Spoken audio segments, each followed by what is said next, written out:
प्राचीन काल में जब ब्रह्मांड का विस्तार हुआ, दिशाओं में देवताओं का स्थान निर्धारण किया गया। पूर्व दिशा, जहां से सूर्य का उदय होता है, उसी दिव्य दिशा के अधिपति बने आर्यमा देव। आर्यमा न केवल आदित्य गण के तेजस्वी सदस्य थे, बल्कि बंधन, संधि और संबंधों की पवित्रता के भी रक्षक बने। उनके स्पर्श मात्र से दो आत्माओं के बीच विश्वास पल्लवित होता, दो राष्ट्रों के बीच संधि संपन्न होती और समाज में नियम व संतुलन की भावना जागृत होती। यथार्थ जगत में जहां संबंधों का प्रबंधन एक कला है और वित्त का संचालन एक तपस्या, वहीं आर्यमा को माना गया वित्तीय प्रबंधक के आदर्श रूप में। वे सिखाते हैं संबंधों में अनुशासन, धन संपत्ति में संतुलन और कर्तव्यों में पवित्रता। जो आर्यमा का आह्वान करता है, उसके जीवन में न केवल रिश्तों की मिठास आती है, बल्कि समृद्धि, वैभव और सद्भावना का वास भी होता है। इसलिए वास्तु विज्ञान कहता है, पूर्व दिशा को सुसज्जित रखो, आर्यमा को प्रसन्न करो और जीवन के प्रत्येक क्षेत्र में सफलता और संपन्नता का स्वागत करो।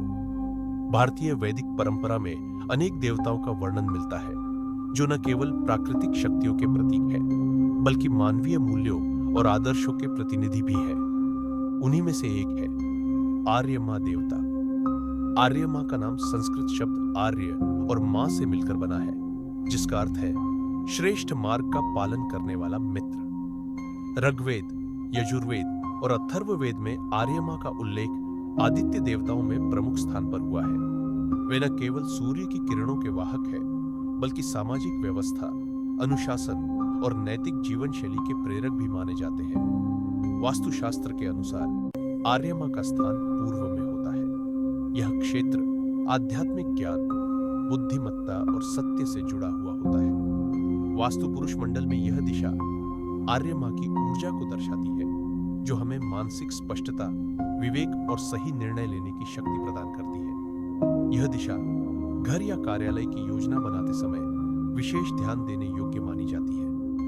यदि यह क्षेत्र खुला, स्वच्छ और शांत रखा जाए, तो यह जीवन में सकारात्मक परिवर्तन ला सकता है। आर्यमा का संबंध न केवल वास्तु या ऊर्जा प्रवाह से है, बल्कि वित्तीय और सामाजिक जीवन से भी है। वे हमें सिखाते हैं कि धन का अर्जन केवल चतुराई से नहीं, बल्कि ईमानदारी, वचनबद्धता और पारदर्शिता से होना चाहिए। व्यापार या रिश्तों में विश्वास और नीतिपरक निर्णय ही दीर्घकालिक सफलता की कुंजी है। यह शिक्षा आर्यमा के स्वरूप में समाहित है। इसलिए उनके प्रभाव क्षेत्र में वित्तीय योजनाएं, व्यावसायिक वार्ताएं और दीर्घकालीन रणनीतियां बनाना शुभ माना जाता है। आर्यमा देवता का एक और महत्वपूर्ण पक्ष है मानव संबंधों में संतुलन। वे मित्रता, विवाह, सामाजिक अनुबंध और भरोसे के प्रतीक माने जाते हैं। उनका स्मरण हमें यह सिखाता है कि समाज में एकजुटता, सहिष्णुता और न्याय कितना आवश्यक है। आर्यमा उन मूल्यों की रक्षा करते हैं जो मनुष्य को आर्य यानी श्रेष्ठ, विचारशील और सत्यनिष्ठ बनाते हैं। आर्यमा केवल एक वैदिक देवता नहीं, बल्कि एक ऐसी चेतना है जो हमारे जीवन में संतुलन, नैतिकता और आध्यात्मिक शक्ति का संचार करती है।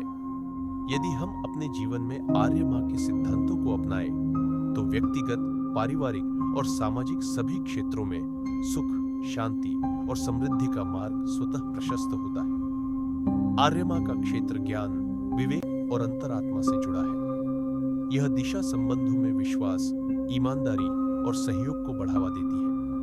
व्यापारिक साझेदारी और नेटवर्किंग के लिए भी अत्यंत शुभ। यह स्थान बुद्धिमत्ता, योजना और नीति निर्माण के लिए अत्यंत लाभकारी माना जाता है। यह दिशा मानसिक स्पष्टता और विवेक को बढ़ाती है, जिससे सही वित्तीय निर्णय लेने में मदद मिलती है। व्यापार और निवेश में विश्वास और सत्यनिष्ठा आवश्यक है, जो इस दिशा से पोषित होती है। आर्यमा दिशा में वित्तीय योजनाएं बनाना, जैसे निवेश, सेविंग प्लान, बीमा आदि, स्थायित्व और सफलता देता है। साझेदारी में पारदर्शिता आती है। विवाद या धोखा होने की संभावना कम हो जाती है। मुख्य द्वार, यदि आर्यमा क्षेत्र में हो, तो घर में धन, समृद्धि और शुभता का प्रवेश होता है। हमारे प्राचीन भारतीय वास्तुशास्त्र में हर स्थान और दिशा का विशेष महत्व है। इसे समझने के लिए हमें वास्तु पुरुष मंडल के सिद्धांतों की गहराई में जाना पड़ता है। इस मंडल में हर एक दिशा और स्थान का कोई न कोई देवता या ऊर्जा के साथ संबंध होता है।